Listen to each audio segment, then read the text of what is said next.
విశాఖలో అయోధ్య రామ మందిరం సెట్ నిర్వాహకుల మాస్టర్ ప్లాన్ బయటపడింది. ఎట్టకేలకు కళ్యాణం టికెట్ 2999 రూపాయలుగా చేసి ప్రచారంపై ఆడియో రికార్డును ఫ్లెక్సీ ప్రింటింగ్ సిబ్బంది బయటపెట్టారు. ప్రధాన నిర్వాహకుడు వంగలపూడి దుర్గాప్రసాద్ పక్కా కమర్షియల్ గా ప్లాన్ చేసినట్టుగా తెలుస్తోంది. విశాఖ నగరమంతా కూడా 250 ఫ్లెక్సీలు 5000 పోస్టర్లు పెట్టి విస్తృత స్థాయిలో ప్రచారం చేయించాడు నిర్వాహకుడు. ఇదే అంశానికి సంబంధించి పూర్తి అప్డేట్ మా ప్రతినిధి చిరంజీవి అందిస్తారు. విశాఖ నుంచి చిరంజీవి.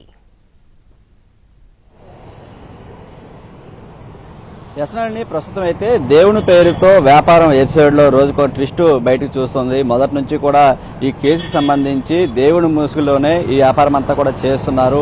ఇప్పటికే కళ్యాణం పేరుతో 2999 రూపాయల టికెట్లను 6000 మందికి విక్రయించాలని ఒక ప్లాన్ వేశారు. తర్వాత ఈ ప్లాన్ అంతా కూడా సోషల్ మీడియా ద్వారా బయటకు రావడంతో ఇప్పుడు ఇదంతా కూడా వివాదాస్పదంగా మారింది. ప్రస్తుతం అయితే ఏదైతే గరుడ అయోధ్య రామ మందిరం వేశారో ఇక్కడ ఈ కేసుకు సంబంధించి ఆ సిబ్బంది ఒక్కొక్క విషయాలు కూడా బయట పెడుతున్నారు.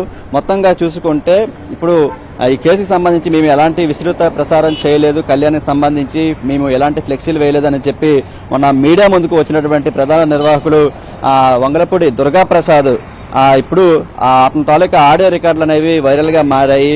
ఎందుకంటే అక్కడ ఎవరైతే ఈ ఫ్లెక్సీలు టికెట్లు ప్రింట్ చేస్తున్నారో వాళ్ళంతా కూడా తమ యొక్క బండారాన్ని బయట పెట్టారు. ఎందుకంటే ఈ మొదటి నుంచి కూడా మీకు సంబంధం లేదని చెప్తున్నటువంటి వాళ్ళు ఈ మధ్యకాలంలో జరిగినటువంటి గిరి ప్రదక్షిణ సమయంలో నగరం అంతా కూడా 250 పెద్ద పెద్ద ఫ్లెక్సీలు, అదేవిధంగా 5000కి పైగా పోస్టర్లు కూడా అతికించి మొత్తం అంతా కూడా విస్తృత ప్రచారం చేశారు. భద్రాచలం నుంచి ఆస్థాన వేద పండితులు వస్తారని చెప్పి ప్రచారం చేశారు. ఈ కళ్యాణం 29వ తేదీన చాలా గ్రాండ్ గా కళ్యాణం చేస్తున్నామని చెప్పి ప్రచారం చేయడం జరిగింది. దీంతో భారీ ఎత్తున టికెట్లన్నీ కూడా కొనుగోలు చేసినటువంటి పరిస్థితి కనిపిస్తుంది. మరోవైపు ఇక్కడ గేట్లు కూడా వేసేశారు. నిన్న మొన్నటి వరకు లోపలికి అలౌ చేసినటువంటి సిబ్బంది ఇప్పుడు గేట్లు వేసి మీడియాను కూడా లోపలికి రానివ్వకుండా అడ్డుకున్నటువంటి పరిస్థితి కనిపిస్తుంది. మరోవైపు మనం చూస్తున్నాం నిన్నటి వరకు కూడా లోపలికి అలౌ చేసినటువంటి సిబ్బంది భక్తులను కూడా ఇప్పుడు ఎవరిని లోపలికి రానివ్వట్లేదు. హిందూ సంఘాలు ఇవన్నీ కూడా ఒకసారి తీయండి, ఒకసారి డోర్ ఓపెన్ చేయండి. ఇది మొత్తం లోపల జరుగుతున్నటువంటి వ్యవహారాలన్నీ కూడా బట్టబయలు అవడంతో వాళ్ళు కూడా సిబ్బంది గేట్లు వేసినటువంటి పరిస్థితి కనిపిస్తుంది. ఆ యాజమాన్యం కూడా లోపలికి ఎవరు రానివద్దని చెప్పేసి వాళ్ళకి జారీ చేసినట్టు కూడా చెప్తున్నారు. మరోవైపు భక్తులు కూడా చాలా మంది ఇంకా దర్శనానికి వస్తున్నటువంటి పరిస్థితి కనిపిస్తుంది. వాళ్ళని కూడా లోపలికి రానివ్వడం లేదు. ఇప్పటికే 3 సంవత్సరాలు దాటినటువంటి పిల్లలకు కూడా 50 రూపాయల టికెట్ వసూలు చేసి పూర్తిగా కమర్షియల్ గా మారినటువంటి అయోధ్య రామ మందిరానికి సంబంధించి ఇష్యూ ఇంకా 3 టౌన్ పోలీస్ స్టేషన్ పరిధిలోని విచారణ కొనసాగుతుంది. విచారణలో ఈ టికెట్లు ప్రింట్ చేసి అమ్మకానికి సిద్ధంగా ఉంచినట్లు కూడా తెలుస్తున్నటువంటి పరిస్థితి కనిపిస్తుంది. ఈ ఎపిసోడ్ అంతా కూడా ప్రధాన నిర్వాహకుడు వంగలపూడి దుర్గాప్రసాద్, అతని అనుచరులు పార్ట్నర్స్ అయినటువంటి ఎవరైతే రాజా, గరుడ ప్రసాద్, వీళ్ళు ముగ్గురు కూడా చేసినటువంటి పరిస్థితి కనిపిస్తుంది. ప్రస్తుతానికి అయితే గేట్లు మొత్తం క్లోజ్ చేసి లోపలికి ఎవరిని రానివ్వడం లేదు. ఎందుకంటే లోపలంతా కూడా పూర్తిగా కమర్షియల్ ముసుగులోనే జరుగుతుంది.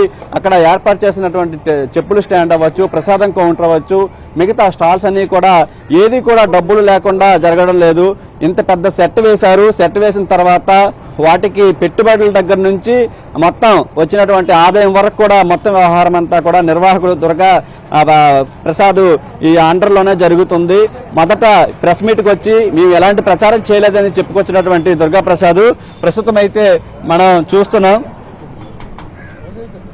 ప్రస్తుతం లోపలికి సిబ్బంది ఎవరు కూడా రానివ్వడం లేదు. దీంతో పాటు మనం చూస్తున్న లోపల ఏం జరుగుతుందనేది కూడా తెలియడం లేదు. ఎందుకంటే ఈ నిన్నటి వరకు కూడా పూర్తిగా ప్రజలంతా కూడా ఇక్కడికి వచ్చి విజిట్ చేసేవాళ్ళు. కానీ ఇప్పుడు లోపలికి ఎవరిని విచారణ చేయడం లేదు. ఇప్పటికే ముగ్గురు మీద ఎఫ్ఐఆర్ కూడా ఫైల్ అయ్యింది. ఎవరైతే దుర్గాప్రసాద్, రాజా, అదేవిధంగా గరుడ ప్రసాద్, వీళ్ళ ముగ్గురు కూడా ఎఫ్ఐఆర్ ఫైల్ అయ్యింది. కేసు విచారణ జరుగుతుంది. పోలీసుల దర్యాప్తులో ఒక్కొక్క విషయాలు కూడా వెలుగు చూస్తున్నాయి. వీళ్ళ యొక్క కమర్షియల్ ఏ విధంగా ఉందనేది కూడా ప్రస్తుతం ఒక ఆడియో రికార్డ్ అనేది బయటికి రావడంతో కలకలం రేపింది. మొత్తం నగరం అంతా కూడా వీళ్ళే, ఈ నిర్వాహకులే ప్రచారం చేయించి సోషల్ మీడియా వేదికగా కూడా కళ్యాణం గురించి విస్తృత ప్రచారం చేశారు. తర్వాత ఇదంతా కూడా బయటకు వచ్చి వివాదంగా మారడంతో ఇటు దేవస్థానం, ఏదైతే భద్రాచలం ఆలయానికి సంబంధించినటువంటి దేవస్థానం అధికారులు మొత్తం అంతా కూడా వచ్చి దీని మీద కంప్లైంట్ ఇవ్వడంతో ఇదంతా కూడా వెలుగు చూసింది. లేదంటే మాత్రం ఈ 50 రోజుల పాటు కూడా లక్షలాది మంది ప్రజలు ఇక్కడికి వస్తున్నారు విజిట్ చేయడానికి. వాళ్ళ దగ్గర నుంచి ఈ విధంగా టికెట్ వసూలు చేసి కోట్ల రూపాయలు గడించినటువంటి పరిస్థితి కనిపిస్తుంది. ఇదంతా కూడా భక్తి ముసుగులో జరుగుతున్నటువంటి వ్యాపారం. మరి దీని మీద హిందూ సంఘాలు కూడా ఆగ్రహించాయి. భక్తులు ఇక్కడికి వచ్చేటువంటి ప్రజలందరూ కూడా ఉచితంగా లోపలికి దర్శనం కల్పించాలని చెప్పేసి వాళ్ళు డిమాండ్ చేస్తున్న పరిస్థితి కనిపిస్తుంది. ఈ విధంగా గేట్లు వేసి సిబ్బంది కూడా ఎవరిని లోపలికి అలౌ చేయనటువంటి పరిస్థితి మనం చూస్తున్నాం. మరోవైపు ఇప్పటికే పోలీసులు కూడా దీని మీద విచారణ జరుపుతున్నారు. లోపల ఎవరైతే ఈ కళ్యాణానికి సంబంధించి టికెట్లు కొనుగోలు చేశారో టికెట్లు కొనుగోలు చేసి వాళ్ళు దగ్గర నుంచి టికెట్ మళ్ళీ తిరిగి వాపస్ తీసుకొని అవి ఇక్కడ తీసుకొచ్చిన తర్వాత వాళ్ళు కాల్చి వేస్తున్నట్టు కూడా గుర్తించినట్టు పరిస్థితి కనిపిస్తుంది. ఒకసారి లోపల ఓపెన్ చేయండి, లోపల ఏం జరుగుతుందో ఒకసారి చూద్దాం. లోపల ఎవరు ఓపెన్ చేయొద్దన్నారు? ఆదిత్య ఏమని చెప్పారు? ఓపెన్ చేయొద్దని అన్నారు. ఎందుకని? మరి 3 రోజులు ఓపెన్ చేశారు కదా. నిన్న ఏంటి 3 రోజులు కూడా పంపించారు కదా. ఎవరిని పంపించలేదు మేము. మాకు నిన్న కూడా ఎవరికి పంపించలేదు. ఇది సిబ్బందితో ప్రభుత్వంగా మనం చూస్తున్నాం. లోపలికి ఎవరిని కూడా అలౌ చేయనటువంటి పరిస్థితి. ఈ కేసు సంబంధించి ఇప్పటికీ ఈ వ్యవహారం అంతా కూడా పోలీస్ స్టేషన్ చుట్టూ తిరుగుతూ ఉంది. మరోవైపు ఎవరైతే ఆర్గనైజర్స్ ఉన్నారో వాళ్ళని ప్రస్తుతానికి అయితే పోలీసులు విచారణ చేస్తున్నారు. దీంతో పాటు కాకినాడ చెందినటువంటి ఒక 2 బాధితులు కూడా వచ్చారు. తమ దగ్గర నుంచి కూడా ఈ విధంగా సెట్ వేస్తున్నామని చెప్పేసి సుమారు కాకినాడ చెందినటువంటి గణేష్ అనే యువకుడి దగ్గర నుంచి మొత్తంగా 32 లక్షలు, ఇంకొక వ్యక్తి దగ్గర నుంచి కూడా తునికి చెందినటువంటి వ్యక్తి దగ్గర కూడా 1,60,00,000 వరకు కూడా, అంటే ఇద్దరి దగ్గర నుంచి 2 కోట్ల వరకు వసూలు చేసినటువంటి పరిస్థితి.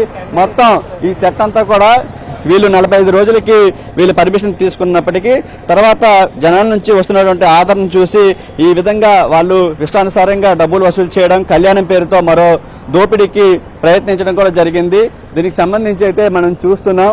మొత్తంగా చూసుకుంటే మనం చేస్తున్న ఇదంతా కూడా మళ్ళీ వాళ్ళు అనుచరులు వాళ్ళ సిబ్బంది అంతా కూడా వీడియోలు తీస్తున్నటువంటి పరిస్థితి కనిపిస్తుంది. అంటే లోపల ఏం జరుగుతుంది ఏంటనేది ఎవరికి బయటకు తెలియనివ్వడం లేదు. ఇప్పటి వరకు భక్తుల్ని అలౌ చేసేటువంటి సిబ్బంది కూడా మొత్తం మీడియా మీద తిరగబడుతున్నటువంటి పరిస్థితి మనం చూస్తున్నాం. మరి ఈ కేసుకి సంబంధించి వెనకాల ఉండి ఎవరు నడిపిస్తున్నారు, ఇంకా ఎవరు చేయిస్తున్నారు అనేది కూడా తెలియాల్సి ఉంది. అయితే విచ్చలవిడిగా నగరం అంతా కూడా పలు దేవాలయాల దగ్గర కూడా మొత్తం పోస్టర్లన్నీ కూడా ప్రింట్ చేసి అక్కడ కూడా ఫ్లెక్సీలు పెట్టి విస్తృత ప్రచారం చేశారు. ఈ విధంగా కళ్యాణం నిర్వహిస్తున్నాం, కళ్యాణంకి భద్రాచలం దేవస్థానం నుంచి ఆస్థాన వేద పండితులు వస్తున్నారు, వారి ఆధ్వర్యంలోనే జరుగుతుందని చెప్పి ఈ విధంగా కళ్యాణం పేరుతో కూడా సుమారు 2 కోట్ల వరకు బిజినెస్ చేసేందుకు వీళ్ళు మొత్తం ప్లాన్ వేయడం జరిగింది. తర్వాత ఈ వ్యవహారం అంతా కూడా దేవస్థానం అధికారులకు చేరడంతో వాళ్ళంతా కూడా అప్రమత్తమై దీని మీద కేసు ఫైల్ చేశారు. మాకు ఎటువంటి ప్రమేయం లేకుండా పర్మిషన్ లేకుండా ఎలా నిర్వహిస్తారు, దేవుని ప్రతిష్టను దిగదారుస్తారా అని చెప్పి వాళ్ళు కూడా ఆగ్రహం వ్యక్తం చేస్తున్న పరిస్థితి. మరోవైపు ప్రజలంతా కూడా ఇక్కడికి చేరుకుంటున్నారు. నమూనా మందిరాన్ని చేరుకోవడానికి వీళ్ళంతా కూడా చాలా దూర ప్రాంతాల నుండి వస్తున్నారు. తర్వాత లోపలికి ఎవరిని ఎలా చేయకపోవడంతో ప్రస్తుతం ఇదంతా కూడా వివాదాస్పదంగా మారడంతో లోపల కూడా ఎవరైతే టికెట్లు కొనుగోలు చేశారో ఈ కళ్యాణానికి సంబంధించి ఆ టికెట్లను కూడా లోపలికి తీసుకొని కాల్చి వేస్తున్నట్లు మనకు సమాచారం అందింది. దాని మీద కూడా పోలీసులు ఎంక్వైరీ చేస్తున్నారు. మొదటి నుంచి కూడా మనం చూస్తున్నాం ఈ కేసుకు సంబంధించి అయితే మాత్రం పూర్తిగా కమర్షియల్ ముసుగులోనే జరుగుతుంది. ఈ విధంగా రోజుకు 10,000 నుంచి 20,000 మంది వరకు ఇక్కడికి సందర్శిస్తుంటారు. వాళ్ళందరినీ కూడా లోపలికి వెళ్ళిన తర్వాత టికెట్లు ప్రతి దగ్గర నుంచి చెప్పుల దగ్గర నుంచి ప్రసాదం కౌంటర్ వరకు అన్నిటి నుంచి కూడా టికెట్ రూపంలో డబ్బులు వసూలు చేసి సుమారు 5-6 కోట్లు మొత్తం కలెక్ట్ చేసినట్లు తెలుస్తుంది. ఈ విధంగా సెట్ వేసిన తర్వాత మొదట వీళ్ళు భక్తి పేరుతో ప్రజలకు దగ్గర అవడానికి ట్రై చేశారు. తర్వాత 50 రూపాయల టికెటే కదా అని చెప్పేసి ప్రజలు కూడా అలా వస్తున్న కొద్దీ మొత్తంగా ఈ వ్యవహారం అంతా కూడా బయటపడడంతో ప్రస్తుతం అయితే దీని మీద పోలీసులు కూడా కేసును దర్యాప్తు చేస్తున్నారు, విచారణ చేస్తున్నారు. నిర్వాహకులు 3 మీద కూడా లోతైన దర్యాప్తు చేస్తున్నటువంటి పరిస్థితి మనం చూస్తున్నాం. మరి ఈ కేసుకు సంబంధించి వెనకాల ఎవరుండి నడిపిస్తున్నారు, ఈ డబ్బులంతా కూడా పెట్టుబడుల రూపంలో చాలా మంది బాధితుల దగ్గర నుంచి కోట్లాది రూపాయలు పెట్టుబడి పెట్టి సెట్ వేసిన తర్వాత వాళ్ళకి తిరిగి డబ్బులు అడిగితే మీకు రెట్టింపుల రూపంలో ఇస్తామని చెప్పి వాళ్ళని మోసగించినటువంటి పరిస్థితి కనిపిస్తుంది. బాధితులు కూడా కాకినాడ జిల్లాకు చెందినటువంటి బాధితులు కూడా నిన్న 3 టౌన్ పోలీస్ స్టేషన్కు చేరుకొని ఇక్కడ ఫిర్యాదు చేయడం జరిగింది. తమకి ఈ విధంగా పెట్టుబడి పెడతామని చెప్పేసి డబ్బులు తీసుకుని ఇవ్వడం లేదని మోసం చేసినటువంటి పరిస్థితి కనిపిస్తుంది. మరి దీనికి అందరి గల కారకుడైనటువంటి ప్రధాన నిర్వాహకుడు వంగలపూడి దుర్గాప్రసాద్ మీద చర్యలు తీసుకోవాలని చెప్పి వాళ్ళు ప్రధానంగా డిమాండ్ చేస్తున్నారు. మరోవైపు దేవాదాయ శాఖ అధికారులు కూడా కేసుకు సంబంధించి సీరియస్ గా ఉన్నారు.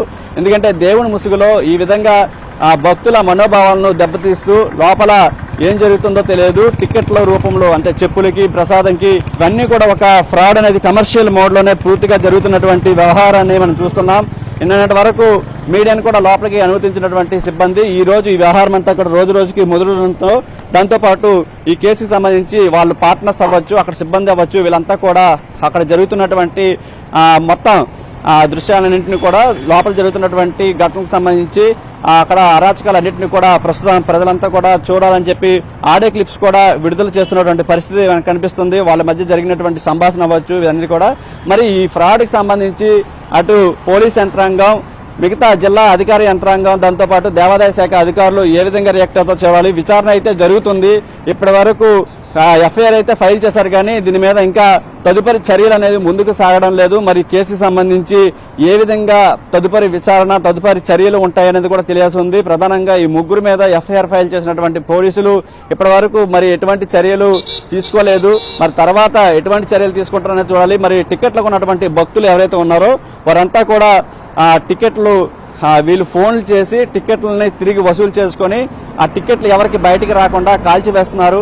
అంతేకాకుండా నగరంలో పలు ఆలయాల వద్ద కూడా ఫ్లెక్సీలు, బ్యానర్లు ఏర్పాటు చేసి ఈ నెల 29న కళ్యాణం జరిపిస్తామని చెప్పేసి వాళ్ళు విస్తృత ప్రచారం చేస్తున్నారు. 2,999 రూపాయలు టికెట్ పెట్టి కళ్యాణం జరిపిస్తామని చెప్పేసి వీళ్ళని నమ్మిస్తున్నటువంటి పరిస్థితి కనిపిస్తుంది. మరి దీని మీద అధికార యంత్రాంగం అవ్వచ్చు, పోలీసులు కూడా ఎటువంటి చర్యలు తీసుకుంటారనేది చూడాలి. ఇది సుమారు 50 రోజుల పాటు కూడా ఇప్పటి వరకు అందరికీ చేసుకున్నారు. తర్వాత రోజు కూడా సుమారు 10,000 మంది కూడా విజిట్ చేస్తున్నటువంటి పరిస్థితి కనిపిస్తుంది. మా ప్రైవేట్గా లోపల కూడా దర్శనానికి అంటే 50 రూపాయలు టికెట్ కొనుక్కొని లోపలికి వెళ్ళిన వాళ్ళకి కనీసం లోపల 5 నిమిషాలు కూడా ఉంచకుండా బయటికి బౌన్సర్ల ద్వారా నెట్టివేస్తున్నారని చెప్పేసి గతంలో కూడా చాలా ఆరోపణలు వచ్చాయి. మరి 3 సంవత్సరాలు దాటినటువంటి పిల్లలకు కూడా 50 రూపాయలు టికెట్ వసూలు చేయడం ఏంటని, ఇదంతా భక్తి ముసుగులో జరుగుతున్నటువంటి చాలా పెద్ద కమర్షియల్ ఫ్రాడ్ అని చెప్పేసి చాలా మంది భక్తులు కూడా ఆవేదన వ్యక్తం చేస్తున్నారు. అంతేకాకుండా మనం చూస్తున్నాం ప్రస్తుతం లోపలికి సిబ్బంది ఎవరిని రానివ్వడం లేదు. ప్రైవేట్ వ్యక్తుల్ని లోపల సెక్యూరిటీగా పెట్టి వారి దగ్గర నుంచి ప్రస్తుతం లోపలికి ఎవరిని రానివ్వడం పరిస్థితి కనిపిస్తుంది. మరి దీని మీద పోలీసులు ఎటువంటి చర్యలు తీసుకుంటారో చూడాల్సి ఉంది. మరోవైపు లోపల కూడా టికెట్లు ఎవరైతే కొన్నారో ఈ కళ్యాణ టికెట్లకు సంబంధించి వాటి మీద కూడా త్రీ టౌన్ పోలీస్ స్టేషన్లో ఎంక్వైరీ జరుగుతుంది. టికెట్లు కొన్న వారి దగ్గర నుంచి ఎన్ని టికెట్లు ఇప్పటి వరకు ప్రింట్ చేయించారు, ఎన్ని టికెట్లు ఇప్పటి వరకు సేల్ చేశారనేది కూడా తెలియాల్సి ఉంది. ఒక కళ్యాణం నిర్వహించడానికి ఒక్కొక్క జంట దగ్గర నుంచి 2,999 రూపాయలు అంటే 3,000 రూపాయల చొప్పున వసూలు చేస్తూ ఈ విధంగా కళ్యాణం 6,000 మందితో నిర్వహించాలనుకున్నారు. మొత్తం ఇదంతా కూడా సుమారు 2 కోట్ల రూపాయలు ఒక్కరోజే జరిగే బిజినెస్. ఇంత జరుగుతున్నా సరే లోకల్గా ఉన్నటువంటి నాయకులు అవ్వచ్చు, అదేవిధంగా హిందూ సంఘాలు అవ్వచ్చు, ఇవన్నీ కూడా ఇంతవరకు నోరు మెదపడం లేకపోవడంపై అనేక అనుమానాలు కూడా వ్యక్తమవుతున్నాయి. ఈ వ్యవహారం అంతా ఈ కళ్యాణం పేరుతో జరిగినటువంటి ఇష్యూ వల్ల బయటికి రావడం వల్లే ఇదంతా కూడా జరిగింది. లేదంటే మాత్రం కోట్ల రూపాయల బిజినెస్ వ్యవహారానికి సంబంధించినటువంటి ఇదంతా కూడా గుట్టు చప్పుడు కాకుండా విశాఖ నగరంలో భక్తి ముసుగులో జరుగుతున్నటువంటి ఈ వ్యవహారానికి సంబంధించి ఎంత జరిగిందా అని తెలుసుకున్నాక భక్తులంతా కూడా ప్రస్తుతం షాకు గురవుతున్నారు. ఒక కుటుంబానికి సంబంధించి ఒక 4-6 వచ్చారంటే 300 రూపాయలు టికెట్లు పెట్టించాలి. అదే అక్కడ ప్రయాగరాజ్లో ఉన్నటువంటి రామ మందిరం, అయోధ్య రామ ఇటువంటి ఒరిజినల్ మందిరం దగ్గర కూడా అసలు టికెట్లు వసూలు చేయడం లేదు. ఇక్కడ ఎందుకు వసూలు చేస్తున్నారని చాలా సార్లు అడిగినప్పటికీ మీకు ఇష్టం ఉంటే లోపలికి రండి, లేకపోతే వెళ్ళిపోండి అని చెప్పేసి బౌన్సర్లను పెట్టి నెట్టివేసినటువంటి పరిస్థితి కనిపిస్తుంది. మనం చూస్తున్నాం ప్రస్తుతం విజువల్స్ లో 3 సంవత్సరాలు దాటినటువంటి పిల్లలకి కూడా టికెట్లు చేస్తామంటారు. 50 రూపాయల టికెట్లు విక్రయిస్తున్న పరిస్థితి. ఉదయం 11 గంటల నుంచి రాత్రి 10:30 వరకు కూడా పూర్తిగా రద్దీగా ఉంటున్నటువంటి సిచ్యువేషన్. అంటే ఏదైతే సమ్మర్ హాలిడేస్ కావడంతో ఆ మధ్య కాలంలో చాలా వరకు క్రౌడ్ అంతా కూడా వివిధ ప్రాంతాల నుంచి విశాఖ నగరంలో పర్యాటకులు కూడా చాలా మంది ఇక్కడికి వస్తూ ఉంటారు. వారంతా కూడా ఇక్కడికి తండోపతండాలుగా వచ్చి లోపల రామ మందిరాన్ని దర్శించుకునేందుకు రావడం జరిగింది. ఇటు దేవాలయాలు కూడా చాలా వరకు ఆగ్రహం వ్యక్తం చేస్తున్నారు. ఎందుకంటే ఇప్పటికే దేవుళ్ల పేరుతో చాలా మంది ఈ విధంగా బిజినెస్ చేసుకుంటున్నారు.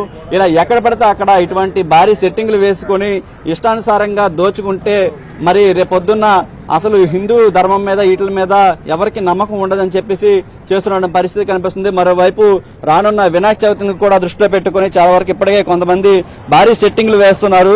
సెట్టింగ్లు వేసి దాని ముసుగులో కూడా వ్యాపారం చేసుకోవాలని చెప్పి వాళ్ళు కూడా భావిస్తున్న పరిస్థితి. మరి వీటన్నిటి మీద కూడా ఖచ్చితంగా అధికారులు దృష్టి పెట్టాల్సిన అవసరం ఎంతైనా ఉంది. ప్రధానంగా చూసుకుంటే ఇప్పటికీ ఈ టికెట్ల వ్యవహారం ఇది వ్యవహారం అంతా కూడా బయట రావడంతో ఈ దేవుని ముసుగులో జరుగుతున్నటువంటి కమర్షియల్ ఈ ఫ్రాడ్ అంతా కూడా బయటపడింది. ఇప్పుడు దీనికి సంబంధించి 3 టౌన్ పోలీస్ స్టేషన్లో పోలీసులు విచారణ జరుపుతున్నారు. అయితే 3 రోజుల నుంచి కూడా విచారణ జరుగుతుంది తప్ప తదుపరి చర్యలు ఏ విధంగా ఉంటాయని తెలియదు. దాంతోపాటు టికెట్లు ఎవరైతే కొన్నారో భక్తులు వారి దగ్గర నుంచి కూడా ఎటువంటి ఫిర్యాదులు ఏమైనా వస్తే మాత్రం వాటి మీద కూడా కేసు నమోదు చేసుకుని దర్యాప్తు చేస్తున్నట్టు. మరి ఈ ఎపిసోడ్ అంతా కూడా ఏ విధంగా కొనసాగుతుందో తెలియాలి. మరోవైపు ఎవరైతే నిర్వాహకులు ఉన్నారో తమకు ఏ పాపం తెలియదని చెప్పి వాళ్ళు తప్పించుకునే ప్రయత్నం చేస్తున్నప్పటికీ ఈ రోజు ఒక కాల్ రికార్డు బయటకు వచ్చింది. అందులో స్పష్టంగా తాము చేయాల్సిన ఫ్రాడ్ అంతా కూడా స్పష్టంగా వాళ్ళు వివరించినటువంటి పరిస్థితి కనిపిస్తుంది. మరి దేవుని పేరుతో ఈ విధంగా వ్యాపారం చేస్తున్నటువంటి నిర్వాహకుల మీద పోలీసు యంత్రాంగం ఎటువంటి చర్యలు తీసుకుంటుందో చూడాల్సి ఉంది. Nalini. Right Chiranjeevi, thank you for the update.